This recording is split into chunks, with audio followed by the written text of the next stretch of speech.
வணக்கம். பிப்ரவரி 7ஆம் தேதி இன்னைக்கான 2வது பதிவு. பங்குச்சந்தையில் நடந்த சில விஷயங்களை விரைவாக பார்க்கலாம். முக்கியமான தகவல், நான் செபி ரெஜிஸ்டர்ட் அட்வைசர் கிடையாது. நம்ம சேனல்ல இருந்து எப்போதுமே ஸ்டாக் ரெக்கமெண்டேஷன்ஸ் கிடையாது. யூடியூப் சேனல் மட்டும் இல்லைங்க, மற்ற சோஷியல் மீடியா பிளாட்ஃபார்மான இன்ஸ்டாகிராம், வாட்ஸ்அப், டெலிகிராம்ல இருந்து கூட நம்ம ஸ்டாக் ரெக்கமெண்டேஷன்ஸ் வழங்குவதில்லை. மேலும் பணத்தை வாங்கிட்டு எந்த சேவையும் வழங்குவது இல்லை. பல போலியான குரூப் இயங்கிட்டு இருக்கு. தயவு செய்து ஜாகிரதையாக இருங்க. இந்த வீடியோவில் காட்டக்கூடிய அனைத்து கம்பெனிகளும் வெறும் இன்ஃபர்மேஷனல் பர்பஸ்க்காக மட்டுமே முதலீடு செய்யுங்கன்னு சொல்கிற வீடியோ கிடையாது. எந்த ஒரு முதலீட்லையும் ரிஸ்க் இருக்கும். ரிஸ்க் புரியாமல் இன்வெஸ்ட் செய்யாதீங்க. ரிஸ்க் புரியலைன்னா தயவு செய்து இன்வெஸ்ட்மெண்ட்டை தவிர்த்துருங்க. நம்ம ருபி டிரைவர் சேனலை ஆதரிக்கிற அனைத்து நல்ல உள்ளங்களுக்கும் நன்றி.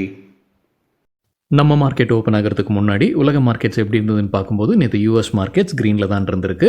யூரோப்பியன் மார்க்கெட்ஸும் நேற்று பெரும்பாலும் க்ரீனில் தான் க்ளோஸ் ஆகியிருக்கு. இன்றைக்கி நம்ம மார்க்கெட் ஓப்பன் ஆகிறதுக்கு முன்னாடி ஏஷியன் மார்க்கெட்ஸ் எப்படி இருக்குன்னு பார்க்கும்போது பெரும்பாலும் க்ரீனில் தான் ட்ரேட் ஆகிட்டு இருந்தது. குறிப்பாக கிஃப்ட் நிஃப்டி ஃப்ளாட்டாக ட்ரேட் ஆகிட்டு இருந்தது. நம்ம மார்க்கெட் ஓப்பன் ஆகிறதுக்கு முன்னாடி எடுத்த ஸ்க்ரீன்ஷாட் இது. இந்த வீடியோ சேர தருணத்தில் ஆர்பிஐ மானிட்டரி பாலிசி கமிட்டி மீட்டிங்குடைய டேட்டா வெளியாயிருக்கு. கிட்டத்தட்ட ஒரு 11:30 மணி அளவில் ரெக்கார்ட் பண்ணிட்டு இருக்குங்க. நிஃப்டி ஃப்ளாட்டாக ட்ரேட் ஆகிட்டு இருக்கு. சில இண்டிவிஜுவல் ஸ்டாக்ஸ் மற்றும் செய்திகள் விரைவாக பார்க்கலாம். ஆர்பிஐடைய மானிட்டரி பாலிசி கமிட்டி மீட்டிங் இன்றைக்கி முடிஞ்சு டேட்டாவை வெளியிட்டிருக்கிறாங்க. புது ஆர்பிஐ கவர்னர் சஞ்சய் மல்ஹோத்ராவுடைய முதல் அறிவிப்பு இன்னைக்கு காலையில் 10 மணி அளவில் வெளியிட்டிருக்கிறாங்க. எதிர்பார்த்த மாதிரியே, பெரும்பாலான வல்லுநர்கள் எதிர்பார்த்த மாதிரியே 25 பேசிஸ் பாயிண்ட்ஸை குறைச்சிருக்கிறாங்க. ரெப்போ ரேட்டில் 6.5லிருந்து 6.25% குறைச்சிருக்கிறாங்க. ஜிடிபி நடப்பு நிதியாண்டு 2025 எவ்வளவு எதிர்பார்க்குறாங்க? 6.4% இருக்கும்னு கணிக்கிறாங்க ஆர்பிஐ. நிதியாண்டு 2026 அடுத்த நிதியாண்டுக்கு அவங்க கணித்திருப்பது 6.7%. ஸ்பிளிட் அப்பும் கொடுத்துருக்காங்க. அடுத்த நிதியாண்டில் Q1 எவ்வளோ, Q2 எவ்வளோ, Q3 எவ்வளோ, Q4 எவ்வளோன்ற ஸ்பிளிட் அப்பும் கொடுத்துருக்காங்க. அதே போல் இன்ஃப்ளேஷன் குறித்தும் அவங்க ஒரு ப்ரொஜெக்ஷன் கொடுத்துருக்காங்க. நிதியாண்டு 2025 நடப்பு நிதியாண்டில் எதிர்பார்ப்பது 4.8%. மீதம் இருக்கிற அந்த Q4 4.4 எதிர்பார்க்குறாங்க. முழு நிதியாண்டுக்கு 4.8%. அடுத்த நிதியாண்டு 2026 அவங்க எதிர்பார்க்கக்கூடிய 4.2% இன்ஃப்ளேஷன். அதுலேயும் ஸ்பிளிட் அப் கொடுத்துருக்காங்க. Q1லேருந்து Q4 எவ்வளோ இருக்குன்ற ஸ்பிளிட் அப் கொடுத்துருக்காங்க. மற்றொரு அப்டேட், அந்த மீட்டிங்கில் கவர்னர் என்ன சொல்லியிருக்கிறாருன்னா, bank.in அப்படின்ற ஒரு டொமைனை கொண்டு வர இருக்கிறாங்க. ஆன்லைன், அதே மாதிரி இந்த சைபர் செக்யூரிட்டி, அதுக்காகத்தான் அந்த ஃப்ராடெல்லாம் கம்மி பண்ணுறதுக்காகத்தான் இதை கொண்டு வருவதாக சொல்லியிருக்கிறார். ஸோ bank.in டொமைனை கொண்டு வராங்க. இதோடைய ரெஜிஸ்ட்ரேஷன் ஏப்ரல் மாதத்துலேருந்து துவங்க உள்ளதாக சொல்லியிருக்கிறாங்க. அதே போல் ஃபினான்ஷியல் கம்பெனிகளுக்கும் fin.in அப்படின்னு கொண்டு வர இருப்பதாக அப்டேட் கொடுத்துருக்கிறாரு RBI governor. Bank of England interest ரேட்டை குறைச்சிருக்கிறாங்கன்னு எக்கனாமிக் டைம்ஸ்லேருந்து கிடைத்த தகவல். ஆனால் 2 எச்சரிக்கை கொடுத்துருக்காங்க. ஒன்று இன்ஃப்ளேஷன், மற்றொன்று ட்ரேட் வார். எவ்வளவு குறைச்சிருக்கிறாங்க? 25 பேசிஸ் பாயிண்ட்ஸ் குறைச்சிருக்கிறாங்க, 4.5%. என்டிபிசி கிரீன் எனர்ஜி தரப்பு அப்டேட் இருக்கு. ஆந்திர பிரதேஷில் ஒரு ஜாயிண்ட் வெஞ்சர் அமைக்கிறாங்க. யாருடன்? New and renewable energy development corporation of ஆந்திர பிரதேஷுடன் ஜாயிண்ட் வெஞ்சர். எதற்காக? ரெனியூபிள் எனர்ஜி ப்ராஜெக்ட்ஸ்க்காகத்தான் இந்த ஜாயிண்ட் வெஞ்சர்னு சொல்லியிருக்கிறாங்க NTPC green energy. State bank of இந்தியாவுக்கு புரோக்கிங் கம்பெனிஸ் என்ன ரேட்டிங் டார்கெட் கொடுத்துருக்காங்க ரிசல்ட்டுக்கு பிறகு? சிஎல்எஸ்ஏ வந்து எஸ்பிஐக்கு அவுட் பர்ஃபார்ம் ரேட்டிங் கொடுத்துருக்காங்க. எதிர்பார்க்குற டார்கெட் ₹1050. நேற்று க்ளோசிங்ல இருந்து ஒப்பிட்டு பார்க்கும்போது 40% அதிகரிக்கும்ன்ற எதிர்பார்ப்பு. ஹெச்எஸ்பிசி ஸ்டேட் பேங்க் ஆஃப் இந்தியாவுக்கு ஹோல்ட் ரேட்டிங் கொடுத்துருக்காங்க. டார்கெட் ப்ரைஸை குறைச்சிருக்காங்க. ₹880 ₹800 குறைச்சிருக்காங்க. Morgan Stanley equal weight rating கொடுத்துருக்காங்க. எதிர்பார்க்குற டார்கெட் ₹865.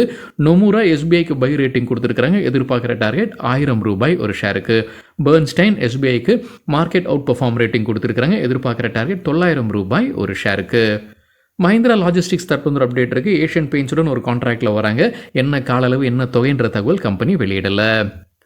எம்சிஎக்ஸ் குறித்து எக்கனாமிக் டைம்ஸ்லேருந்து கிடைத்த ஒரு தகவல், டெய்லி சார்ட்ஸில் டபுள் பாட்டம் பேட்டர்னை பிரேக் அவுட் நடந்திருப்பதாக சொல்லியிருக்கிறாங்க. ஷார்ட் டேர்முக்கு வாங்கலாம்னு அப்டேட் கொடுத்துருக்காங்க எக்கனாமிக் டைம்ஸில். என்ன எதிர்பார்க்குறாங்க? டார்கெட் 6400. கொடுத்துருக்கிற கால அளவு 3 to 4 வாரங்கள். ஸ்டாப் லாஸ் 5950 குறைவாக வைக்கலாம்ன்ற பரிந்துரை கொடுத்துருக்காங்க. சோலார் இண்டஸ்ட்ரீஸ் குறித்து மணி கண்ட்ரோல்லேருந்து கிடைத்த ஒரு தகவல், மினிஸ்ட்ரி ஆஃப் டிஃபென்ஸ் கிட்டேருந்து ஒரு கான்ட்ராக்ட் கிடைக்குது. அவங்களுடைய சப்சிடி நிறுவனமான எக்கனாமிக் எக்ஸ்ப்ளோசிவ்ஸ் லிமிடெடுக்கு பினாகா ப்ராஜெக்டுடைய ஒரு பாகமாகத்தான் இந்த கான்ட்ராக்ட் மினிஸ்ட்ரி ஆஃப் டிஃபென்ஸுடன் கையெழுத்திட்டிருப்பதாக மணி கண்ட்ரோலில் அப்டேட் கொடுத்துருக்காங்க. கமின்ஸ் இந்தியா தரப்புல அப்டேட் இருக்கு. Cummins sales and service private லிமிடெட்ல 100% ஸ்டேக்கை விற்பனை செய்கிறாங்க கமின்ஸ் இந்தியா.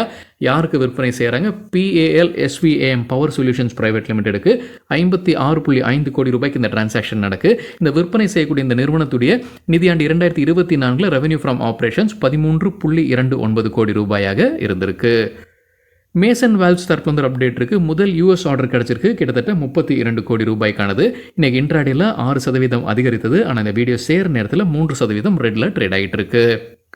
கோல்டே பாட்டில் தரப்பு அப்டேட் இருக்குது. இன்றைக்கி இன்ட்ராடேல 4% அதிகரித்தது. பூனேல அவங்க 22 ஏக்கரில் ஒரு ஜாயிண்ட் டெவலப்மெண்ட் ப்ராஜெக்ட் செய்கிறாங்க.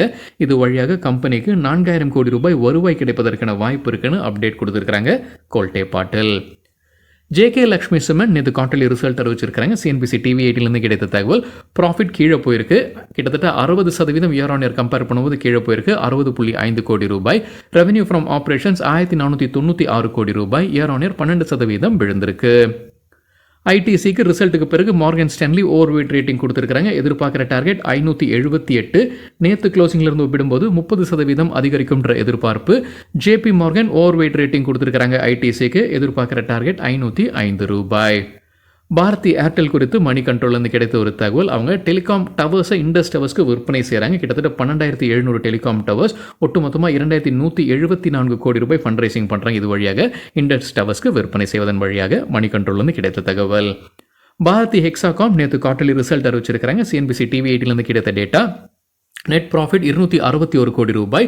குவார்டர் ஆன் குவார்டர் 3% அதிகரிச்சிருக்கு. ரெவென்யூ 2251 கோடி ரூபாய். குவார்டர் ஆன் குவார்டர் 7% அதிகரிச்சிருக்கு. நிபி லிமிடெட் தரப்பு அப்டேட் இருக்குது. அவங்க பூனேல ஸ்மால் ஆர்ம்ஸ் காம்ப்ளெக்ஸை திறந்து வைத்திருக்கிறாங்க. மிசைல் காம்ப்ளெக்ஸ் அண்ட் ப்ரிசிஷன் மிஷினிங்கும் இருக்குன்னு சொல்லியிருக்கிறாங்க Nibe limited. Jefferies BSE Bombay stock எக்ஸ்சேஞ்சுக்கு ஹோல்ட் ரேட்டிங் கொடுத்துருக்காங்க. ரிசல்ட்டுக்கு பிறகுன்றது புரிதல்.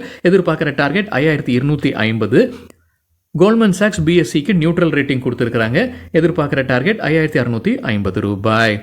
ஜேஎஸ்டபிள்யூ எனர்ஜி தரப்பு அப்டேட் இருக்கு. அமேசானுடன் ஒரு அக்ரிமெண்ட்ல வராங்க. வின் பவருக்கான அக்ரிமெண்ட்னு சொல்லியிருக்காங்க ஜேஎஸ்டபிள்யூ எனர்ஜி. ஜென்சால் இன்ஜினியரிங் தரப்பு ஒரு இருக்கு. குஜராத்தில் அவங்களுக்கு ஒரு சோலார் ப்ராஜெக்ட் கிடைச்சிருக்கு. அதோடைய மதிப்பு 967 கோடி ரூபாய். யாருக்கிட்டன்னு சொல்லலை, பப்ளிக் செக்டர் கம்பெனின்னு மட்டும்தான் சொல்லியிருக்கிறாங்க. மதர்சன் சூமி வயரிங் நேற்று குவார்டர்லி ரிசல்ட் அறிவிச்சிருக்காங்க. மணி கண்ட்ரோல்லேருந்து கிடைத்த டேட்டா. நெட் ப்ராஃபிட் 17% விழுந்திருக்கு. இயர் ஆன் இயர் கம்பேர் பண்ணும்போது 140 கோடி ரூபாய். Revenue from operations year on year 9% அதிகரிச்சிருக்கு. 2300 கோடி ரூபாய். மதர்சன் சூமி வயரிங் வந்து அவங்களுடைய 3 புது ஆலை குறித்தான அப்டேட் கொடுத்துருக்காங்க. மாருதி, மஹிந்திரா மற்றும் டாடா மோட்டர்ஸ்க்காக அவங்க கொண்டு வராங்க. புது 3 ஆலை கொண்டு வராங்க. இவி மற்றும் ஐசிஇ ப்ரோக்ராம்ஸ்க்கு அது குறித்தான அப்டேட் கொடுத்துருக்காங்க. விரைவில் அது எல்லாமே நடைமுறைப்படுத்தப்படும்னு சொல்லியிருக்காங்க. முழு ஆப்ரேஷன்ஸ் வரும் குவார்ட்டர்ஸில் இருக்கும்னு சொல்லியிருக்காங்க. மணி கண்ட்ரோலில் மற்றொரு அப்டேட் என்ன கொடுத்துருக்காங்கன்னா, இந்த கம்பெனி 3 ஆலைகள் கொண்டு வந்துகிட்டு இருக்கிற போதிலும் டெப்ட் ஃப்ரீயாக இருப்பதாக அப்டேட் கொடுத்துருக்காங்க. பாரதி ஏர்டெலுக்கு Morgan Stanley equal weight rating கொடுத்துருக்காங்க. எதிர்பார்க்குற டார்கெட் 1650 ரூபாய். ஹெச்எஸ்பிசி ஏர்டெலுக்கு பை ரேட்டிங். எதிர்பார்க்குற டார்கெட் 1940 ரூபாய். நேற்று க்ளோசிங்லேருந்து ஒப்பிட்டு பார்க்கும்போது 20% அதிகரிப்பதற்கான வாய்ப்பு இருக்கு. சிஎல்எஸ்ஏ ஏர்டெலுக்கு அவுட் பர்ஃபார்ம் ரேட்டிங் கொடுத்துருக்காங்க. எதிர்பார்க்குற டார்கெட் 1860 ரூபாய். டிசிஎஸ் குறித்து மணி கண்ட்ரோல்லேருந்து கிடைத்த ஒரு தகவல். அவங்களுடைய சீனியர் மேனேஜ்மெண்ட்டுக்கு, சீனியர் எம்ப்ளாயிஸ்க்கு வேரியபிள் பே வந்து குறைச்சி கொடுத்துருக்காங்க. தொடர்ச்சியாக 2வது குவார்ட்டரில் அவங்களுடைய வேரியபிள் பே குறைச்சிருக்காங்க சீனியர் எம்ப்ளாயிஸ்க்குன்னு மணி கண்ட்ரோலில் தகவல் கொடுத்துருக்காங்க. 20% தான் கொடுத்துருக்காங்க சராசரியாக. சிலருக்கு எதுவுமே 0 கொடுத்துருப்பதாகவும் அப்டேட் கொடுத்துருக்காங்க. அதாவது Q1 வந்து கிட்டத்தட்ட 70% கொடுத்துருக்காங்க. Q2, Q3 குறைச்சிருக்காங்கன்னு மணி கண்ட்ரோலில் அப்டேட் கொடுத்துருக்காங்க. ரேமன் லிமிடெட் தரப்பு அப்டேட் இருக்கு. மாஹி இன்வெஸ்ட் மும்பையில் அவங்களுடைய 2வது ரெசிடென்ஷியல் ப்ராஜெக்டை கொண்டு வராங்க. அது ஒரு பெரிய ஜாயிண்ட் டெவலப்மெண்ட்டாக இருக்கும். இது வழியாக கம்பெனிக்கு 1800 கோடி ரூபாய் கிடைக்கும்னு சொல்லியிருக்காங்க ரேமன் லிமிடெட். ஆரோபிந்தோ ஃபார்மாக்கு யூபிஎஸ் செல் ரேட்டிங் கொடுத்துருக்காங்க. எதிர்பார்க்குற டார்கெட் 1333. இண்டஸ் டவர்ஸ்க்கு சிட்டி பை ரேட்டிங் கொடுத்துருக்காங்க. எதிர்பார்க்குற டார்கெட் 490 ரூபாய்.